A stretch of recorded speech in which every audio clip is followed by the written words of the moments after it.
Friends, ఈ వీడియోలో మరికొన్ని ఫిబ్రవరి 2026 రిలేటెడ్ కరెంట్ అఫైర్స్ డిస్కస్ చేసుకుందామండి. So first news, Bharat France మధ్య 21 ఒప్పందాలు అనేది న్యూస్గా ఉందండి. సో ఫ్రాన్స్ అధ్యక్షుడు మ్యాక్రాన్ గారు సో ఏఐ ఇంపాక్ట్ సదస్సు సందర్భంగా భారతదేశానికి రావడం జరిగింది. సో ఆ సందర్భంతో పాటుగా భారత్ ఫ్రాన్స్ మధ్య కొన్ని ఒప్పందాలు అనేది చేసుకున్నారు. సో మొత్తం ఒప్పందాల సంఖ్య 21. దాంట్లో మెయిన్గా ఉన్నాయి మీకు ఇక్కడ అందజేస్తున్నాను.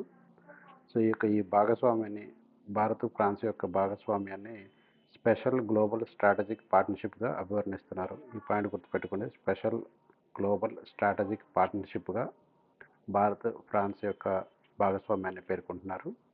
సో ముందుగా మనకి ఈ ఒప్పందాల్లో ఫస్ట్ది ఏంటంటే హ్యామర్ మిసైల్స్ అని ఉందండి ఇక్కడ. సో హ్యామర్ మిసైల్స్ ఉత్పత్తిని భారత్లో ప్రారంభించాలనే ఉద్దేశంతో ఫ్రాన్స్కు చెందిన సాఫ్రాన్ కంపెనీకి భారత్ ఎలక్ట్రానిక్స్ లిమిటెడ్కి మధ్య ఒప్పందం కుదిరింది. సో హ్యామర్ మిసైల్స్ అండి, ఇవి ఆపరేషన్ సింధూర్లో కూడా ఈ హ్యామర్ మిసైల్స్ని మన భారతదేశం వాడటం జరిగింది. సో ఇలాంటి హ్యామర్ మిసైల్స్ను భారత్లోనే ఉత్పత్తి చేయాలని ఫ్రాన్స్కు చెందిన సాఫ్రాన్ కంపెనీకి భారత్కు చెందిన భారత్ ఎలక్ట్రానిక్స్ లిమిటెడ్కి మధ్య ఒప్పందం జరిగింది. నెక్స్ట్, ఆరోగ్య రంగంలో ఏఐని వినియోగించుకునేందుకు ఒక సెంటర్ని ఢిల్లీలో ఏర్పాటు చేయనున్నారు ఈ ఒప్పందంలో భాగంగా. అలాగే ద్వంద్వ పన్నుల నిరోధక చట్టాన్ని కూడా సవరించడం జరుగుతుంది ఈ యొక్క ఒప్పందంలో భాగంగా. నెక్స్ట్, భారతదేశాన్ని అభివృద్ధి చేయుటకు హారిజన్ 2047 రోడ్ మ్యాప్ను ఫ్రాన్స్ విడుదల చేయడం జరిగింది. హారిజన్ 2047 రిలేటెడ్ రోడ్ మ్యాప్ను ఫ్రాన్స్ అనేది విడుదల చేయడం జరిగింది. ఈ యొక్క చారిత్రక ఒప్పందంపై ఈ ఒప్పందం 2023లోనే కుదిరింది. యాక్చువల్గా ఏంటంటే 2023లో దేశ ప్రధాని నరేంద్ర మోడీ గారు 2023 సంవత్సరంలో ఫ్రాన్స్ పర్యటన చేశారు. ఆ ఫ్రాన్స్ పర్యటనలో భాగంగా హారిజన్ 2047 రోడ్ మ్యాప్ని అప్పుడే వాళ్ళు ఒప్పందం చేసుకున్నారు. హారిజన్ 2047 రోడ్ మ్యాప్ అంటే భారత్ ఫ్రాన్స్ కలిసి విద్య, ఆరోగ్యం, అంతరిక్షం ఇలాంటి వాటన్నిటిలో మెరుగైన సౌకర్యాలు, మెరుగైన పరిశోధనలు చేయడం కోసం తీసుకున్న ఒప్పందమే హారిజన్ 2047 రోడ్ మ్యాప్. దానికి సంబంధించిన రోడ్ మ్యాప్ను ఫ్రాన్స్ అనేది విడుదల చేయడం జరిగింది ఈ ఒప్పందాల్లో. సో ఇవ్వండి. సో మనకి ఫస్ట్ న్యూస్. నెక్స్ట్ న్యూస్ చూద్దాం. ప్రపంచ పర్యాటక స్థితిస్థాపక దినోత్సవం అనేది న్యూస్ ఉందండి. ఎప్పుడు సెలబ్రేట్ చేసుకుంటున్నాం అంటే ఫిబ్రవరి 17న సెలబ్రేట్ చేసుకుంటున్నాం ప్రపంచ పర్యాటక స్థితిస్థాపక దినోత్సవం, గ్లోబల్ టూరిజం రెసిలియన్స్ డే అని. సో ఆర్థికాభివృద్ధి, సాంస్కృతిక మార్పిడి, పర్యావరణ స్థిరత్వాన్ని పెంపొందించగల టూరిజం రంగంపై అందరికీ అవగాహన కల్పించడంతో పాటు భవిష్యత్తులో వచ్చే అంతరాయాలను ఎదుర్కొనేలా వ్యూహాలు రచించడం ఈ దినోత్సవం యొక్క ముఖ్య ఉద్దేశం. సో దినోత్సవం ఎప్పుడు జరుపుకుంటున్నారో గుర్తుపెట్టుకోండి, ఫిబ్రవరి 17న ప్రపంచ పర్యాటక స్థితిస్థాపక దినోత్సవం. నెక్స్ట్, ఐక్యరాజ్య సమితి జనరల్ అసెంబ్లీ 2027ని అంతర్జాతీయ సుస్థిర మరియు స్థితిస్థాపక పర్యాటక సంవత్సరంగా ప్రకటించింది. సో ఐక్యరాజ్య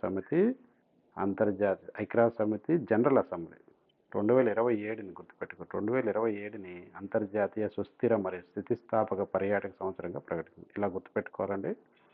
సో ప్రీవియస్ వీడియోలో చెప్పాను, 2026ని కొన్ని సంస్థలు కొన్ని టైటిల్స్తో పేర్కొన్నాయని.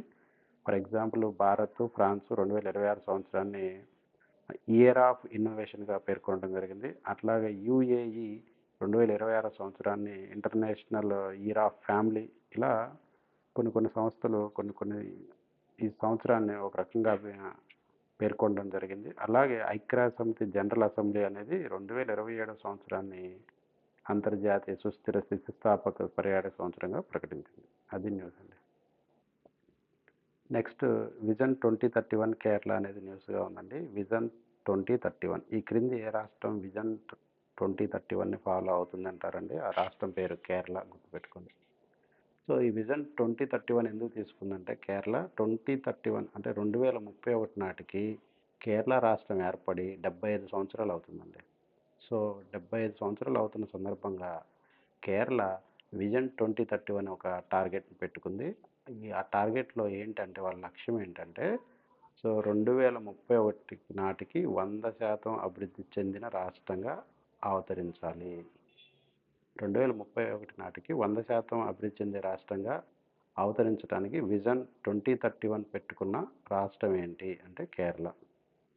సో దానికి వీళ్ళు ఏం చేశారంటే international conference on development and డెమోక్రసీని, సో దానికి ఒక టైటిల్ పెట్టుకున్నారు. So international conference on development and democracy, so ఫిబ్రవరి 17-18 మధ్య నిర్వహించడం జరిగింది. సో ఇక్కడ మనం చూసుకుంటే ఎప్పుడు ఫామ్ అయింది చెప్పా కదండి. కేరళ రాష్ట్రము అనేది మనకి ఫామ్ అయ్యి 75 ఏళ్ళు అవుతుంది. కేరళ రాష్ట్రం ఏర్పడి 75 ఏళ్ళు అవుతుంది. సో 2031 నాటికి ఎప్పుడు ఏర్పడిందంటే 1956 నవంబర్ 1న కేరళ రాష్ట్రం అనేది ఏర్పడటం జరిగింది. సో అట్లాగే కేరళ రాష్ట్రంతో పాటు 1956లో రాష్ట్రాల పునర్వ్యవస్థీకరణ చట్టం ఫజల్ అలీ కమిషన్ సిఫార్సుల మేరకు భాషా ప్రాతిపదికన భారతదేశ అంతర్గత సరిహద్దులను మార్చి 14 రాష్ట్రాలు 6 కేంద్ర పాలిత ప్రాంతాలని ఏర్పాటు చేయడం జరిగింది. ఎప్పుడు 1956 గుర్తుపెట్టుకోండి. 1956 రాష్ట్రాల పునర్వ్యవస్థీకరణ చట్టం ద్వారా ఎన్ని రాష్ట్రాలు ఎన్ని కేంద్ర పాలిత ప్రాంతాలు ఏర్పడ్డాయి అని అడుగుతారు. 14 రాష్ట్రాలు 6 కేంద్ర పాలిత ప్రాంతాలు అనేవి 1956 రాష్ట్రాల పునర్వ్యవస్థీకరణ చట్టం ద్వారా ఏర్పడడం జరిగింది. అలాగే ఇప్పుడు మనం మాట్లాడుతున్న కేరళ కాబట్టి సో కేరళకి కొంచెం న్యూస్ ఇక్కడ ఇవ్వడం జరిగిందండి. ఓకేనా. ఆ న్యూస్ ఏంటంటే కేరళ ప్రత్యేకతలు చూద్దాం. సో దేశంలో 12వ తరగతి వరకు ఉచిత విద్యను అందిస్తున్న రాష్ట్రం కేరళ అండి. సో 100% పేదరికాన్ని నివారించిన తొలి రాష్ట్రం కూడా కేరళ. బర్డ్స్ అట్లాస్ని ప్రవేశపెట్టిన తొలి రాష్ట్రం కూడా కేరళ అండి. స్త్రీ పురుష నిష్పత్తి అత్యధికంగా ఉన్న రాష్ట్రం కూడా కేరళ అండి. సో ప్రపంచంలో తొలి తాళపత్ర గ్రంథాల మ్యూజియం కలిగిన రాష్ట్రం కూడా కేరళనే ఉందండి.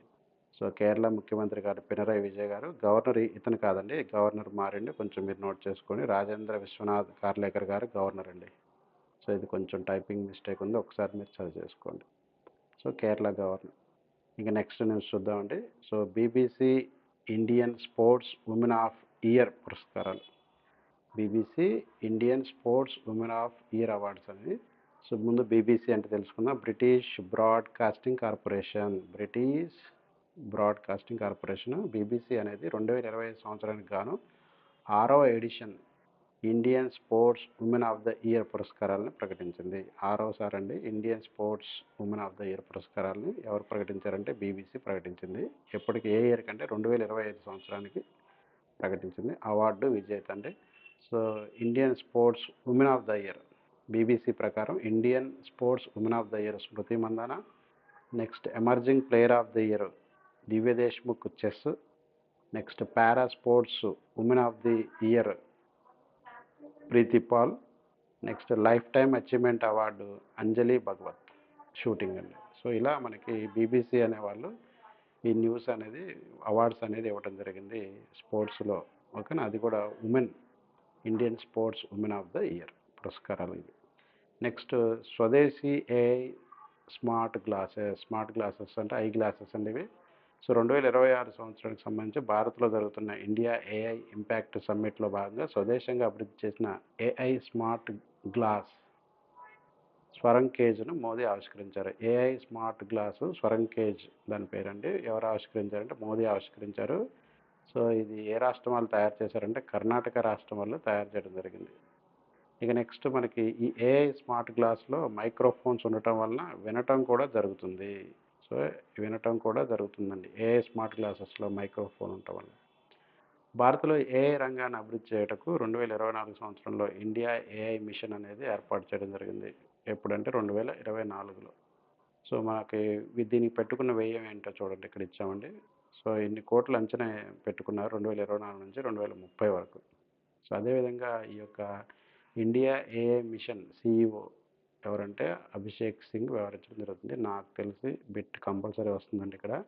ఇండియా ఏఐ మిషన్ సిఇఓగా అభిషేక్ సింగ్ గారు వ్యవహరించడం జరుగుతుంది. చాలా ఇంపార్టెంట్, నోట్ చేసుకోండి. ఆ తర్వాత నెక్స్ట్ న్యూస్ చూద్దాం. హరిత హైడ్రోజన్ ఉత్పత్తికి చవకైన ఎలక్ట్రోడ్.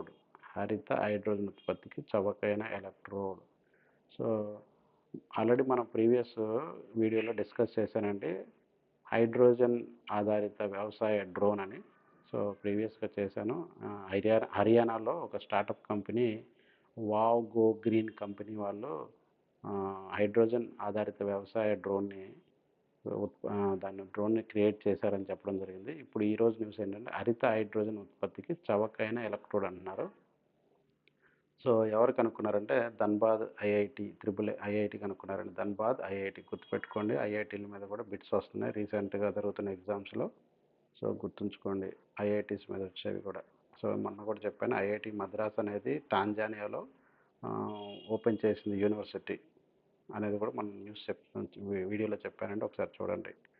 సో, హరిత హైడ్రోజన్ ఉత్పత్తికి చవకైన ఎలక్ట్రోడ్ అంటే హైడ్రోజన్ ఉత్పత్తి చేయడానికి ఒక చవకైన ఎలక్ట్రోడ్‌ని వీళ్ళు తయారు చేయడం జరిగింది. ఈ వాయువు ఉత్పత్తి కోసం చవకైన సమర్థ ఎలక్ట్రోడ్‌ని అభివృద్ధి చేశారు.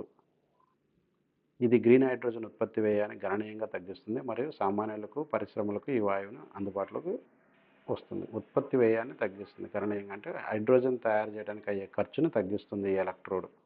సో, ఎప్పుడైతే తయారవ్వడానికి ఖర్చు తగ్గిందో అప్పుడు సామాన్య ప్రజలకి గానీ, పరిశ్రమలకు గానీ తక్కువ ఖరీదులోనే అందుబాటులోకి వస్తుంది. మరి దీన్ని ఎవరు తయారు చేశారంటే షేక్ రియాజుద్దీన్ నేతృత్వంలో ధన్‌బాద్ ఐఐటీ పరిశోధకుల బృందం ఏడాదిన్నర పాటు పరిశోధన చేసి కొత్త పదార్థాన్ని అభివృద్ధి చేశారు. యూనివర్సిటీ పేరు ధన్‌బాద్ ఐఐటీ. సో, అక్కడ ఎవరి నేతృత్వంలో జరిగిందంటే షేక్ రియాజుద్దీన్ గారి నేతృత్వంలో. సో, దీనికోసం వాళ్ళు ఏం వాడారంటే చవకైన, సులువుగా లభ్యమయ్యే మాలిబ్డినము, వనాడియము, సల్ఫరు, కాపర్ వంటి పదార్థాలతో ఒక ఉత్ప్రేరకాన్ని తయారు చేశారు. సో, చవకగా దొరికేవి ఇవి. మాలిబ్డినము, వనాడియము, సల్ఫరు, కార్బన్. సో, ఇది నీటిని హైడ్రోజన్‌గా, ఆక్సిజన్‌గా విడగొట్టే ప్రక్రియను వేగవంతం చేస్తుంది. తక్కువ శక్తిని ఉపయోగించుకొని మెరుగైన ఫలితాలను అందిస్తుంది. సో, మనకి హైడ్రోజన్ రావాలి అంటే నీటిని విద్యుత్ విశ్లేషణ చేయాలి. నీటిని విద్యుత్ విశ్లేషణ చేసి హైడ్రోజన్, ఆక్సిజన్‌గా మార్చాలి. సో, ఇప్పుడు వీళ్ళు వాడే ఎలక్ట్రోడ్ అది త్వరగా ఫాస్ట్‌గా చేస్తుంది ఆ పనిని. ఓకేనా. తక్కువ శక్తిని ఉపయోగించుకొని మెరుగైన ఫలితాలను అందిస్తుంది. సో, ప్రస్తుతం హైడ్రోజన్ ఉత్పత్తి కోసం ప్లాటినం, పల్లాడియం, రుథేనియం వంటి ఖరీదైన పదార్థాలపై ఆధారపడాల్సి ఉంది.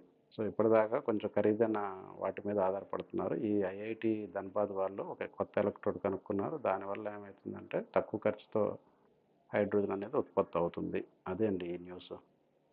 సో, ప్రస్తుతం గ్రీన్ హైడ్రోజన్ ధర లీటర్‌కు 500 పైన ఉంది. తాము రూపొందించిన కొత్త పదార్థంతో దాన్ని 50 కన్నా తక్కువ తీసుకురావచ్చని రియాజుద్దీన్ గారు పేర్కొన్నారు. సో, రూ. 500 ఉంది ప్రస్తుతం లీటర్ ధర. ఈ యొక్క కొత్త ఎలక్ట్రోడ్ గనుక సక్సెస్ అయితే కంపల్సరీగా రూ. 50 కన్నా ఇంకా తక్కువగానే లీటర్ హైడ్రోజన్ ధరని ఇంకా 50 కన్నా తక్కువగానే తీసుకురావచ్చని రియాజుద్దీన్ గారు పేర్కొన్నారు. సో, ఇవండి ఈ వీడియోలో మనం తెలుసుకున్న ఫిబ్రవరి 2026 రిలేటెడ్ కరెంట్ అఫైర్స్.